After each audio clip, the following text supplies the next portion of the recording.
केरल में ननों से बर्बरता की दो खबरें आई। पहली खबर, एक नन का कत्ल होता है। केरल के कोल्लम के पठानपुरम में माउंट टाबोर कॉन्वेंट के कुएं से 55 साल की नन की लाश मिलती है। नन का नाम था सुजैन मैथ्यू। सुजैन मैथ्यू 12 साल से वहीं के सेंट स्टीफन स्कूल से जुड़ी थी। उनकी कुएं से लाश मिली। कुएं के आसपास फैला हुआ खून मिला। उनके कमरे से भी खून मिला। पुलिस ने बताया, ऐसा लग रहा है मानो उन्हें घसीट कर लाया गया है और कुएं में फेंका गया है। जिस वक्त ये लाश बरामद की जा रही थी और इस केस की जांच चल रही थी, ठीक उसी वक्त केरल से ही जुड़ी एक और नन की खबर सुर्खियों में थी। यह उस नन की खबर थी जिसने जालंधर के एक बिशप पर रेप का आरोप लगाया।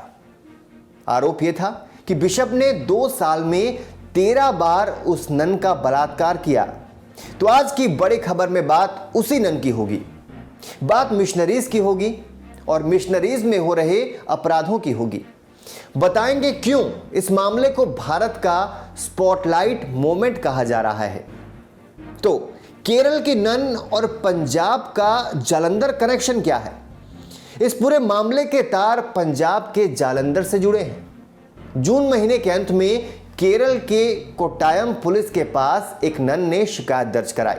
शिकायत ये कि जालंधर डायसिस के बिशप फ्रैंको मुलक्कल ने उनके साथ 13 बार बलात्कार और अप्राकृतिक सेक्स किया। यह बलात्कार 5 मई 2014 से 23 सितंबर 2016 के बीच हुए थे।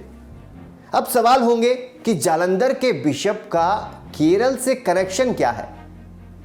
इसका जवाब आरोपों में है। नन ने आरोप लगाया है कि फ्रैंको मुलक्कल का काम के चलते अक्सर केरल आना जाना होता था। नन चर्च के अंडर एक संस्था में काम कर रही थी। इस संस्था को लीड आरोपी बिशप फ्रैंको मुलक्कल करता था। इसी दौरान उसने कुरावलंगद के गेस्ट हाउस में नन का बलात्कार किया। अब सवाल यह है कि पुलिस ने क्या किया? जून महीने के अंत में शिकायत दर्ज हुई। चर्च और पूरी कैथोलिक कम्युनिटी के लिए यह एक बड़े झटके जैसा था, लेकिन पुलिसिया जांच सुस्त ही रही। आरोप लगे कि पुलिस के हाथ बंधे थे क्योंकि मामला चर्च से जुड़ा है।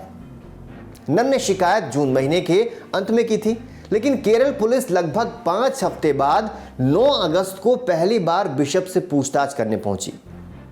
अब 13 अगस्त को बिशप से फिर पूछताछ हुई। वहां भी हंगामे की खबरें आई। दिन भर अफवाहें उड़ती रही और जब मीडिया ने बिशप से सवाल पूछने चाहे तो बिशप के गार्ड्स ने उनसे बदतमीजी की, हाथापाई की। अब पोल किसने खोली? 5 ननों ने सामने आकर खोली बिशप की पोल। इस बीच 5 नन और सामने आ गई। आरोप लगाए गए। इसी बिशप ने उनके साथ भी छेड़छाड़ की थी। ननों का साथ देने के लिए सामने आई ज्वाइंट क्रिश्चियन काउंसिल। जी हां, केरल के मातृभूमि अखबार ने दिए इंटरव्यू में एक नन ने बताया कि कैसे बिशप फ्रैंको उन्हें बार बार गलत तरीके से छूते थे। इस बीच जिस नन ने रेप के आरोप लगाए थे, उन्होंने फोन पर जान से मारने की धमकी आने की बात भी कही। मीडिया ने इस मामले को जमकर उछाला। ननों ने बाहर आकर प्रदर्शन किए। मामला कोर्ट तक पहुंचा। तब चीजों ने जोर पकड़ा। अब सवाल यह है कि क्यों बड़ा है यह मामला? क्योंकि मामला चर्च से जुड़ा है, बलात्कार और अप्राकृतिक सेक्स से जुड़ा है। चर्च जैसी किसी संस्था के बीच से आकर चर्च से ही जुड़े बिशप पर ऐसे आरोप लगाना बड़ी बात है। एक बात यह भी है कि नन के मुकाबले एक बिशप का कद चर्च में बहुत बड़ा होता है। एक तरह का क्लास डिफरेंस होता है। एक महिला नन एक पुरुष बिशप के मुकाबले बहुत कमतर आंकी जाती है।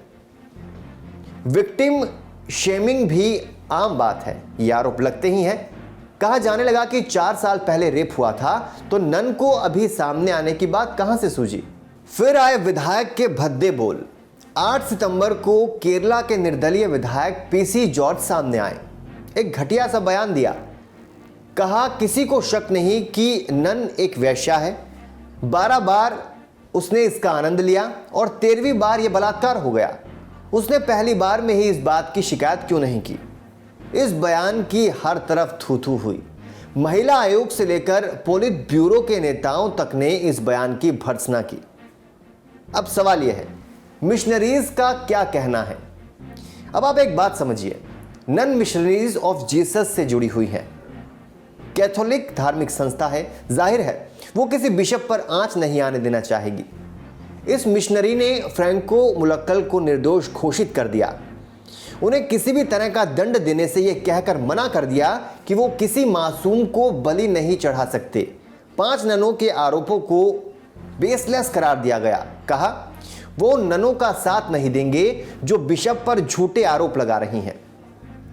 फिलहाल आप ये सोच रहे होंगे अभी बिशप कहां है? फरार है। आखिरी खबर जो आई थी उसके मुताबिक आरोपी बिशप का कोई सुराग नहीं मिल पा रहा है। उधर पुलिस ने जांच का दायरा बढ़ा दिया है, टीम में लोग बढ़ा दिए हैं। एसपी साहब कह रहे हैं कि जांच लगभग पूरी हो गई है। कोर्ट ने कहा कानून से बड़ा कोई नहीं है। इस मामले में कल केरल हाईकोर्ट में एक सुनवाई हुई। बिशप फ्रैंको की तत्काल गिरफ्तारी के लिए एक याचिका लगी थी। उसी की सुनवाई के दौरान कोर्ट ने कहा कि कोई कानून से बड़ा नहीं है। यही कोर्ट ने पुलिस से इस केस में इस प्रोग्रेस की रिपोर्ट मांगी और पूछा कि मामले में क्या एक्शन लिए गए हैं। कोर्ट की इस टिप्पणी के बाद सरगर्मी और बढ़ी है। पुलिस और सरकार की जवाबदेही पर सवाल उठे हैं और मिशनरीज के आगे धर्म के नाम पर क्या चल रहा है जैसे सवाल खड़े हुए हैं। अब सवाल उठता है यहां पर, हमें क्यों घबराना चाहिए? हमें घबराना चाहिए राष्ट्रीय महिला आयोग की बातें सुनकर। रेखा शर्मा ने बताया कि जांच के दौरान कई महिलाओं ने उनसे ऐसी ही शिकायतें की हैं।